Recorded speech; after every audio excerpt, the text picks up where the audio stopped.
Good morning. How are you? It's Wednesday today. Does it feel less like Monday now? No? All right. I'm Pamela Aaralyn. I'm a mystic and channel of Christ conscious beings. In this series, we are reading from A Course of Love, which is a sacred text. It is all about oneness teachings, less of the mind and more of the heart. You know, in ACIM, there was a lot of undoing the mind, and this one is, okay, mind is useful when it is the heart's servant and when the heart is the actual master, when the heart is the director and the mind is, well, all the personas on the stage without it really being who you are. So this one is about finding the who, finding who I am, so to speak. And as I read the verses, we've been stopping to channel any ideas or words or, you know, advice, whatever you want to call it. I'm not keen on that word in my little personality, the little I. But these, just whatever words come up from Jesus. So I hope that you're enjoying this series. If you haven't seen the rest of it, go ahead and scroll on back through my YouTube, subscribe, hit that notification bell. It lets me know how you're liking the channelings, and it lets me know if I should continue or not. If I continue to get people who are listening, I'll continue to share these messages. You know how YouTube is, its little algorithms or whatever it is has been so weird lately, and it's yeah, so I have no idea if this reaches you.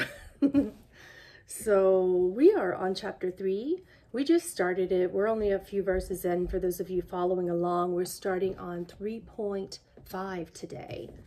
Oh, you know, I keep realizing that I am not putting on my microphone for you, and I know some of you don't hear as well. So if you'll be patient with me, give me just a second here. I'll put a microphone on. Hopefully you can hear me better now.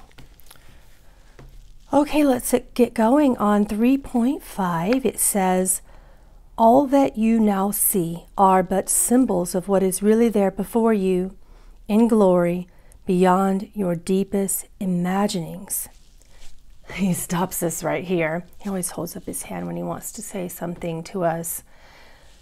He says that means that what you see here in your eyes, you know, from your eyes, your mind likes to just have a little voice in there that comments on it. It says, doing this, feeling this, scary, feel fear, joy, happy, love.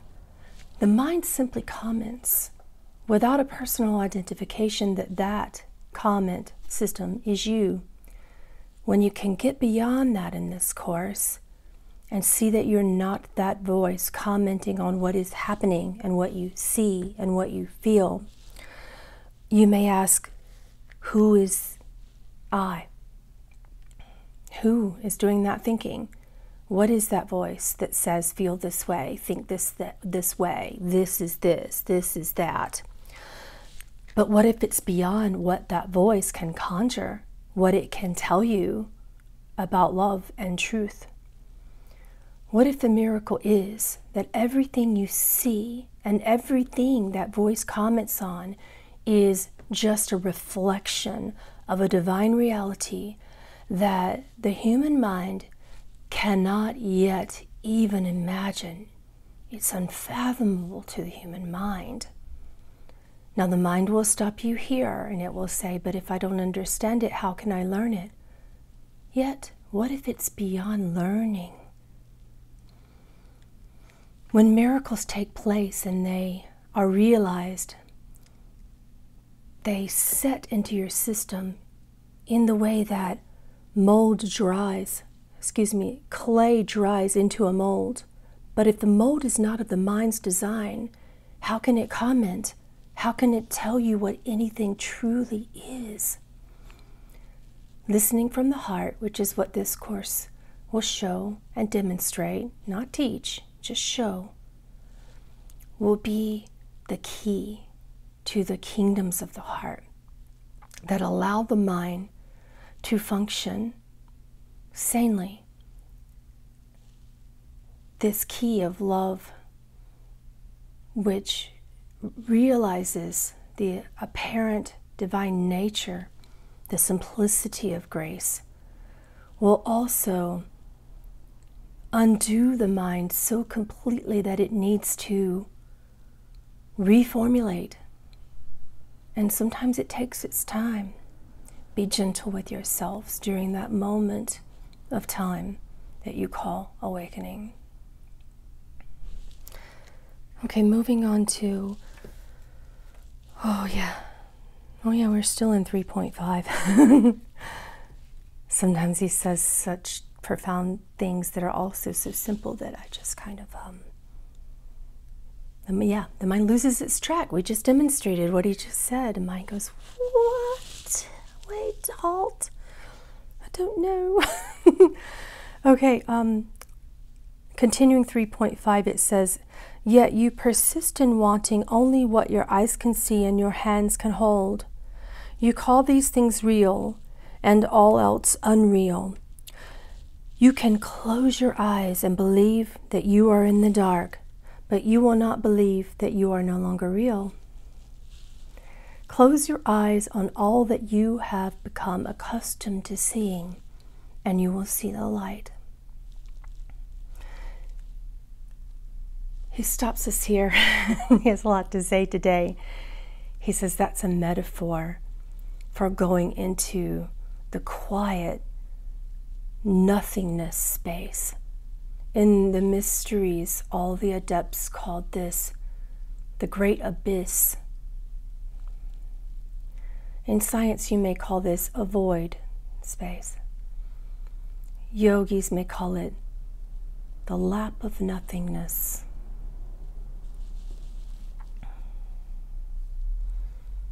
.6 says, in the light that comes only to the eyes that no longer see, you will find the Christ who abides in you. In Christ, the Son of God became the Son of Man.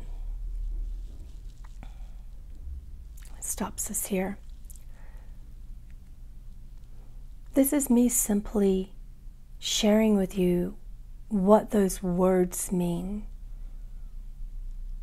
You cannot label I the only Son, or if you identified another being as a daughter, she also would not be the only one, because in that realm that is beyond time, we all exist simultaneously, not before, not after. No one was born and no one died. You were experiencing the dream together at the same time. The further you feel a separation from God, the further you write history books and stories of who came first. When you see beyond this, you can see that there are stories that say God created me, and then the Christed ones, which you are now calling creators, gods, goddesses, deities, prime creators. You, in your stories, have stated that we created you.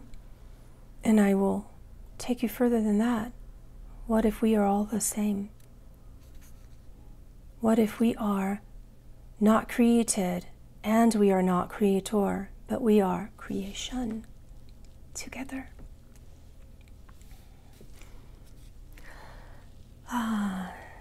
Moving on in 3.6, it says,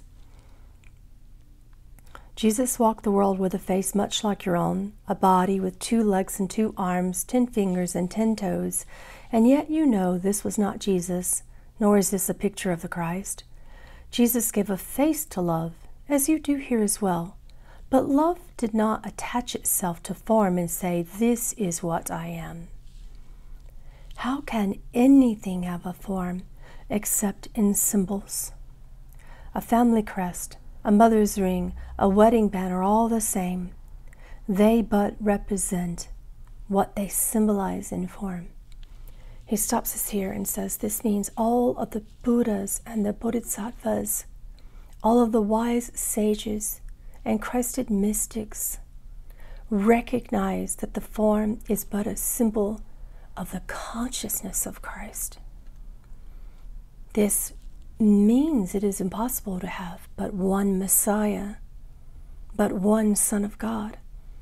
For the moment the mind says, this is the only, in any concept, the only truth, the only religion, the only love, the only Christ, then the mind will attempt to exclude and eliminate the rest. And because exclusion is not love, you can recognize how the religions have misperceived the Christ. Continuing on in 3.7, it says, there is no form that is not thus. A form is but a representation. You see 1,000 forms a day with different names and different functions, and you think not that they are all the same. You place values on each one based on usefulness or pleasant appearance, on popularity or on reputation. Each one you place in relationship to yourself, and so you do not even see the form as it is, but only as what it will do for you. You imprison form within your meaning, and still your meaning is truer than its form. You give all meaning to everything, and thus you populate your world with angels and with demons, their status determined by who would help you and who would thwart you. Thus, do you determine your friends and your enemies? And thus, you have friends who become enemies and enemies who become friends. While a pencil may essentially remain a pencil in your judgment, at least as long as it has all the qualities that you have determined that a pencil should have, few people can exhibit the qualities you have predetermined that they should possess at all times and in all places. And so one disappoints and another enthralls, one champions your cause and another denigrates you. In all scenarios, you remain the maker of your world, giving it its causes and effects. If this can be so, how can the world be anything but symbolic, with each symbol's meaning chosen by you and for you? Nothing is what it is, but only what it is to you.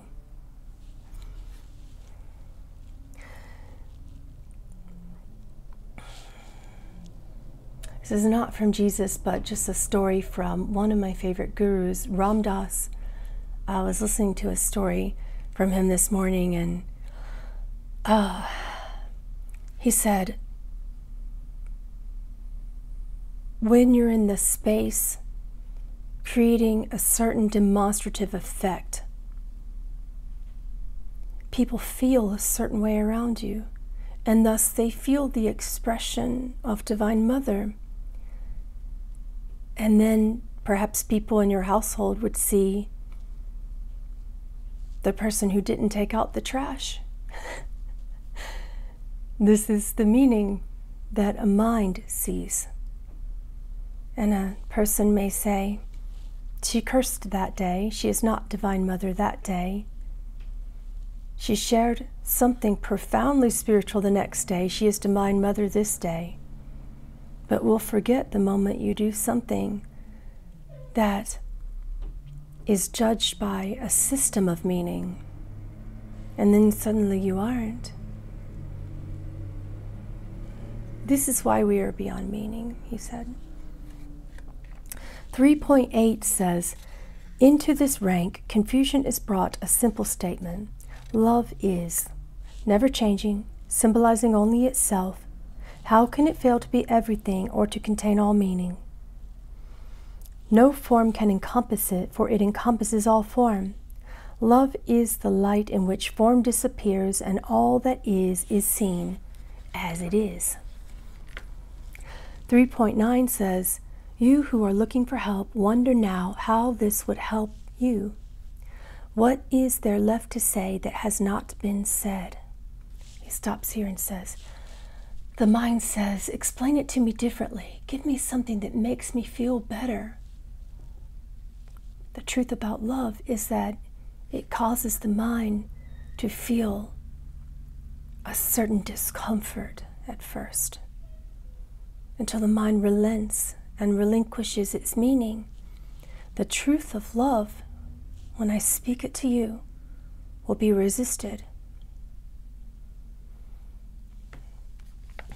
Continuing 3.9, it says, "What are these words but symbols? By my own admission, it is in what they symbolize that help arises. You do not need to believe in the words nor the potential of the exercises to change your life, for these words enter you for what they are, not the symbols they represent. An idea of love is planted now in a garden rich with what will make it grow." He stops us here and says, and that is beyond understanding. Please do not stop yourselves. Do not thwart the realization of love when your mind says, I can't understand it, I grasp it not. Wait, listen, be still, breathe it in, and be comforted by that which your mind cannot initially take in. The breath is responsible for taking it in. The essence of spirit will become that love that you are, at least in your meaning. An application will feel futile at first. Simply breathe, listen, feel. If you cannot quiet the mind, at least understand that it too is a symbol. It has its function. But much like any other organ in your body, which you do not identify with, such as the liver or the pancreas, the mind is just an organ with a function. We do not need to make it the most important one, do we? I love you.